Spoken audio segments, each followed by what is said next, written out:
आज मेरे सरकार पांचों पांडवों को लेकर के, द्रौपदी को लेकर के पितामह भीष्म के पास गए। पितामह भीष्म जो बाड़ों की शैया पे थे। पितामह को बाड़ों की शैया क्यों मिली? पितामह ने बचपन में धनुर्विद्या में बड़े दक्ष थे। अश्व पे बैठ करके आ रहे थे, एक सर्पिणी फन फैला करके बैठी थे। देवव्रत ने बाढ़ चला दिया और सर्पिणी गिर के मर जाती है, अचेत हो जाती है। अचेत अवस्था में पितामह ने बाढ़ से उठा करके उसे कांटा पे फेंक दिया। सर्पिणी ने कहा, तुमने मुझे मारा, इस बात का मुझे दुख नहीं है, पर अचेत अवस्था में भी तुमने मुझे कांटों पे फेंका है। जाओ, मैं श्राप देती हूँ, जब तुम भी अचेत अवस्था में आओगे ऐसे कांटों पर तुम्हें भी सोना पड़ेगा। इसलिए पितामह को कांटों पे सोना पड़ा। दूसरा भाव ये है, रामायण में एक प्रसंग मिलता है और एक भागवत जी में मिलता है। जब सीता का हरण हो रहा था, सीता पुकारती है, मुझे कोई बचाओ, कोई बचाओ। पर मैया सीता के बार बार पुकारने पर भी कोई नहीं आया। उस समय गिद्धराज जटायु कूद पड़े और अपने प्राणों की बाजी लगा दिए। जानते हैं रावण बलवान है, इसके बावजूद भी रावण से लड़ने के लिए जटायु जी कूद पड़े। अंत तो गत्वा जटायु के पंख को रावण काट देता है, पर परोपकार के लिए जटायु ने अपने प्राणों की बाजी लगा दी। तो अंत समय में उनको क्या मिला? भगवान राम की गोद मिली है प्यारे, भगवान राम की गोद मिली। जो दशरथ जी को नहीं मिला वो जटायु जी को मिला। राम के द्वारा दशरथ जी को अग्निदान नहीं मिला, पर वो जटायु जी को मिल गया। क्यों मिला? क्योंकि इन्होंने परोपकार के लिए अपने प्राणों की बाजी लगा दिए। और महाभारत में प्रसंग आता है, द्रौपदी की साड़ी खींची जा रही है। सामर्थ्यवान होने के बाद भी पितामह भीष्म ने आवाज नहीं उठाए। जीवन में मौन रहना ठीक है, परंतु जहां अधर्म हो, अगर अधर्म का विरोध न किया जाए, वहां मौन साध लिया जाए तो वो बहुत बड़ा पाप होता है प्यारे। वहां पितामह ने मौन साध लिया, जिसके कारण अंत समय में इन्हें बाड़ों की सैया पे सोना पड़ा, इतनी वेदना इन्हें झेलना पड़ा। आज 52 दिनों से बाड़ों की सैया पे पितामह भीष्म विराजमान हैं। रोम रोम में बाढ़ चुभे हैं, मेरे कन्हैया के प्रतीक्षा में हैं।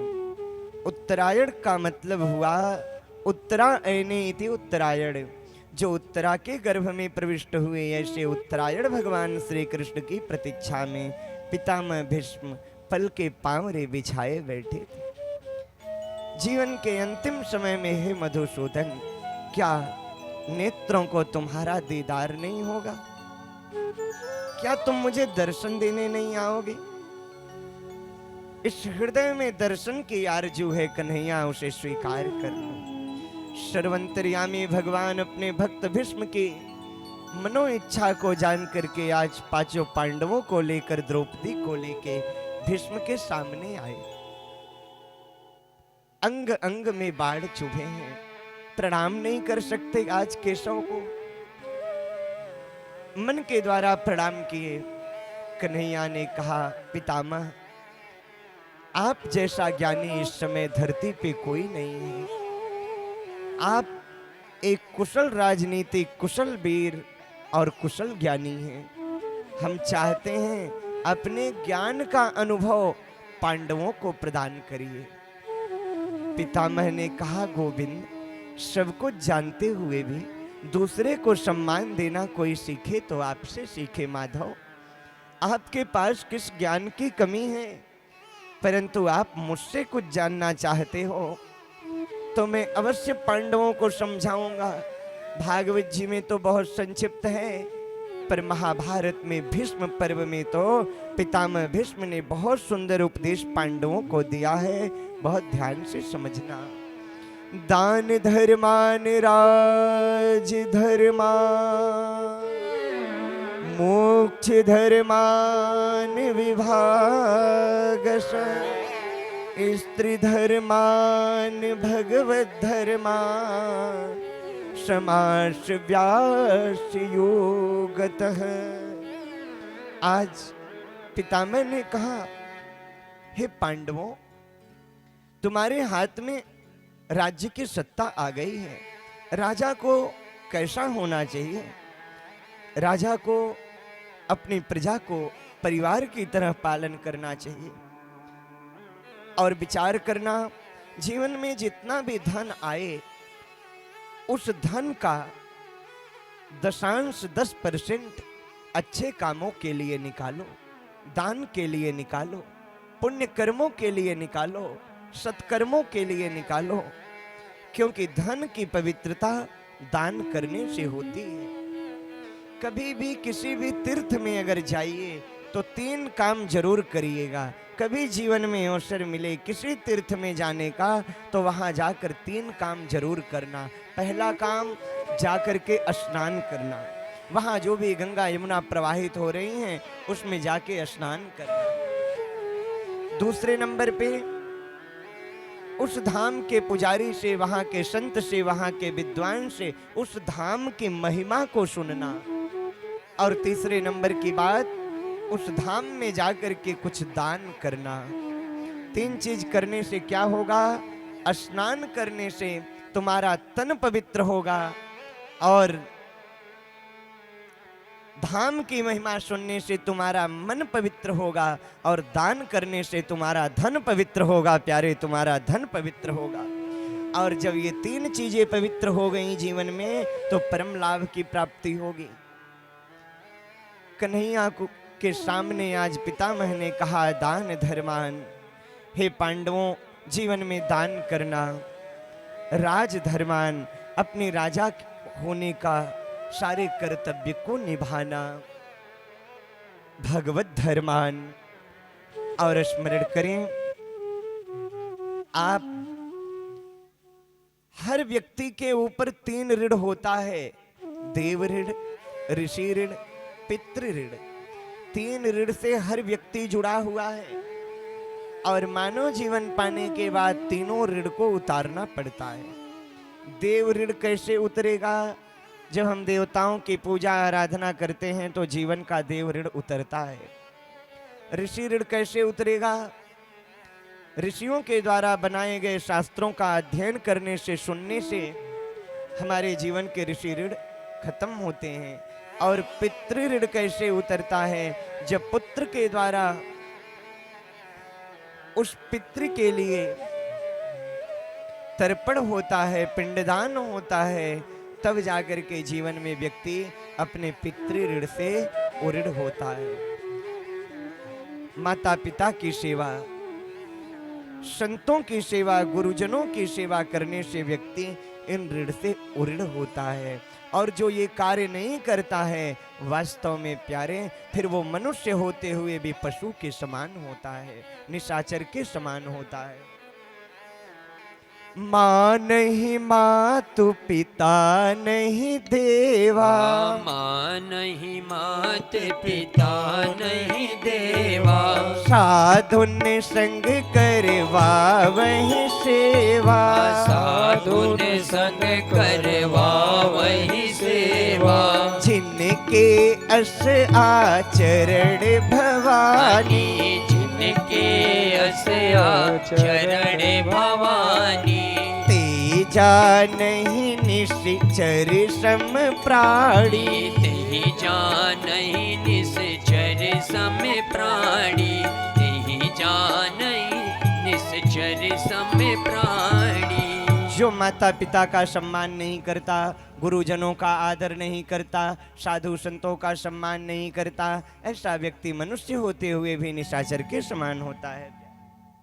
नीति में कहा गया, ये शाम न विद्या न तपो न दानम, ज्ञानम न शीलम न गुणो न धर्मः, ते मर्त्य लोके भुवि भार भूत, मनुष्य रूपेण मृगश्चरन्ति।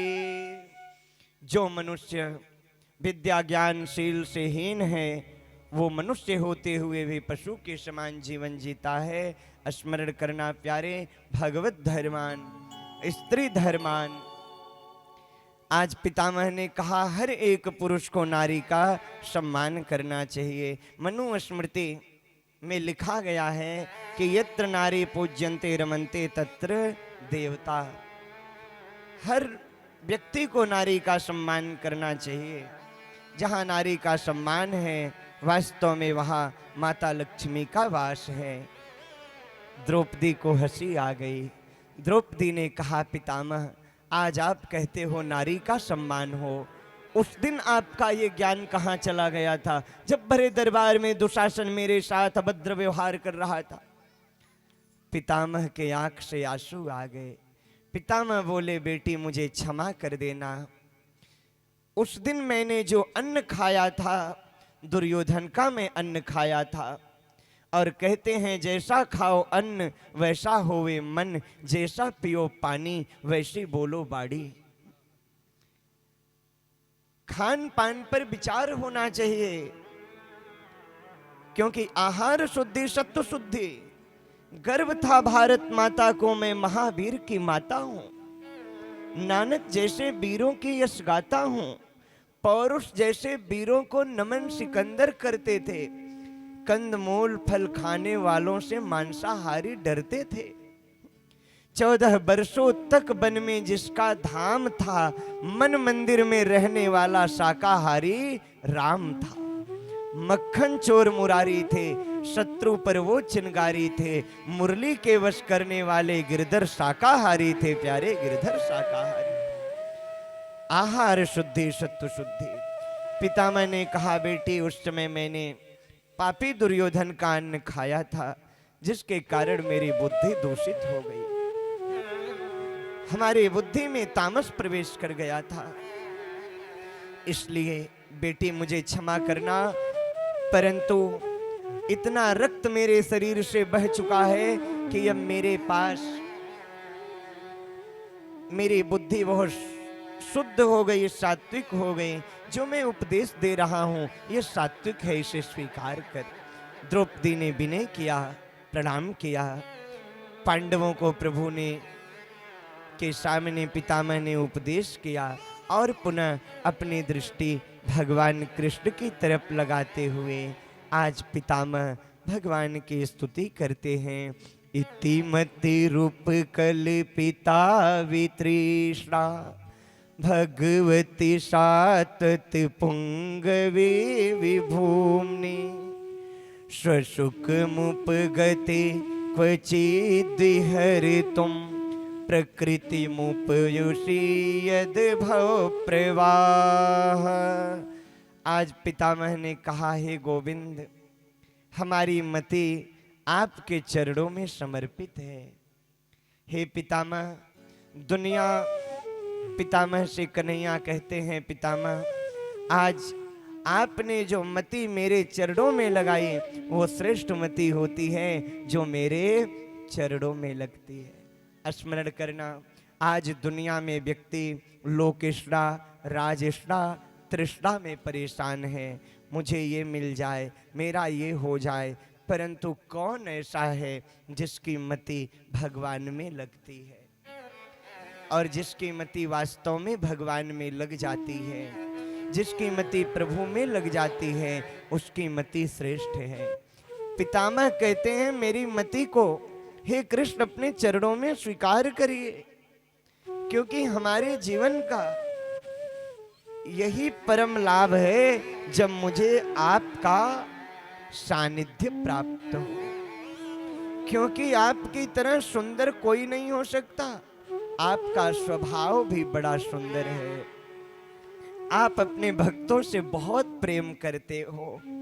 भगवान भक्त से कितना प्रेम करते हैं आज पितामह दर्शन कराते हैं।